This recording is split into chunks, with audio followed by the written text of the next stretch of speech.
other vegetables. And the more you eat, the more it's become tasty and you keep on, asking for it. What this farmer in Hawaii is talking about is not a vegetable, it's a tree. And while Vicky Domingo says it has an unusual flavor, there's more to this tree than meets the taste buds. You keep on eating and eating and you can feel your body is more energetic, more healthy, and you can see the difference. You're not dropping, you keep on, just so active. Domingo says she has grown this tree on her farm for more than 25 years. She harvests moringa twice a week all year round.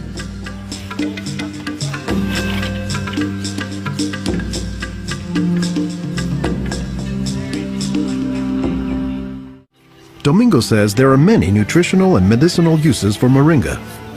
All parts of the tree are usable, from the roots to the stem, to the leaves, to the flowers, and to the pod. The roots, you can use that as a tea. And then the trunk, you can scrape it, squeeze it, get the juice, put in your cut skin, and your skin will heal. Dr. Will McClatchy is an ethnobotanist at the University of Hawaii. He studies the ways that humans interact with plants. Moringa is one of these trees that is a multi-purpose plant that fulfills such a high percentage of kind of basic needs that when people get used to using it, they really can't see what it's like to live without it. And many cultures don't. Today, moringa is used as a remedy and, in essence, a multivitamin in many of the world's warmest regions. Moringa is used widely in Africa and South Asia, and it's been introduced into South America and Central America, where it's also being used. So, this is not just a plant of a single community. This is a plant that really does do extraordinarily well in some of the most difficult areas, in areas that are very hot, areas that are very dry, areas where other things are very difficult to cultivate. I don't think they're actually the most attractive tree. They're more a tree that you look at and you sort of love the way you love a scruffy friend or a scruffy dog, because the branches sort of splay here and there, and they get burdened down with huge quantities of fruits on them. And that's actually what makes the tree so remarkable, is that it's such a generous tree. And that's because people have found multiple uses for so much of the tree, including its seeds. They're full of oil. You press the seeds, and then this wonderful aromatic oil comes oozing out, which you can use for cooking, you can use for cosmetics or lubrication or whatever. And the cake, the press cake, the stuff that's left over after pressing the seed, that is what's used for water purification. Water purification, Olson says, is especially useful in developing countries where clean water is hard to come by. But the benefits don't stop there. Some of the things I think are most exciting about moringa is, for example, the high vitamin content. There's a lot of vitamin A in the leaves. And worldwide, that's a problem. A lot of people have problems in development of their eyes because they don't have enough vitamin A. Moringa's vitamin A content, and its content of vitamins in general, has caught the attention of scientists around the world. So I started to read about moringa, and I was absolutely amazed about the richness in nutrients, in many antioxidant compounds, in vitamins. Dr. Monica Marcoux is a pharmacologist who has studied many plants. She has done extensive research on moringa and says it has significant nutritional potency. This subject is one of the topics of her recently published book, Miracle Tree.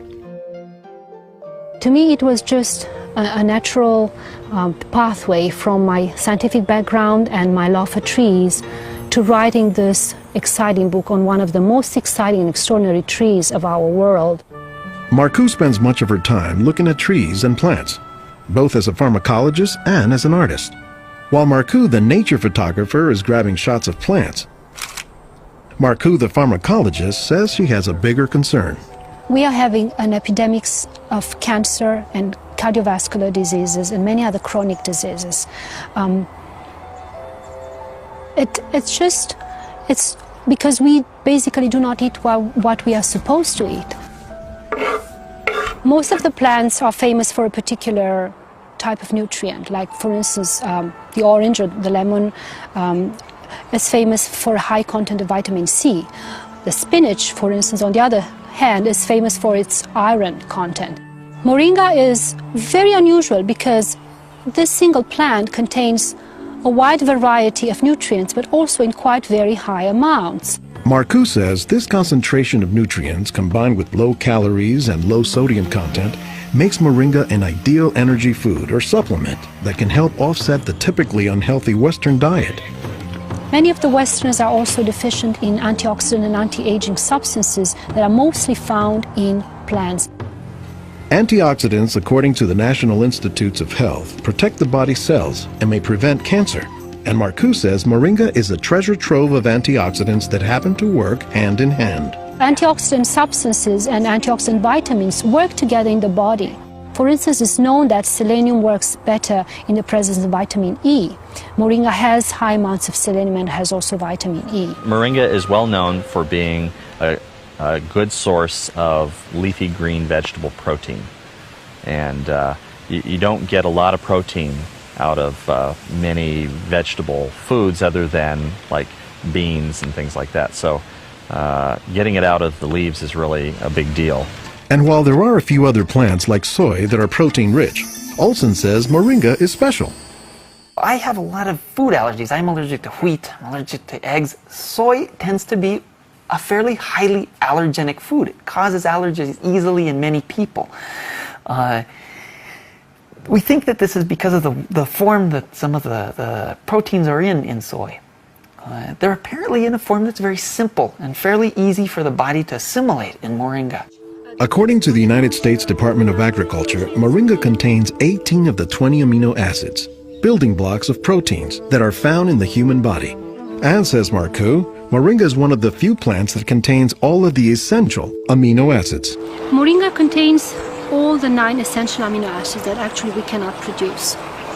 Their presence, but also their ratio, is very beneficial, and it is estimated that this ratio is very good for absorption and for being bioavailable to our bodies.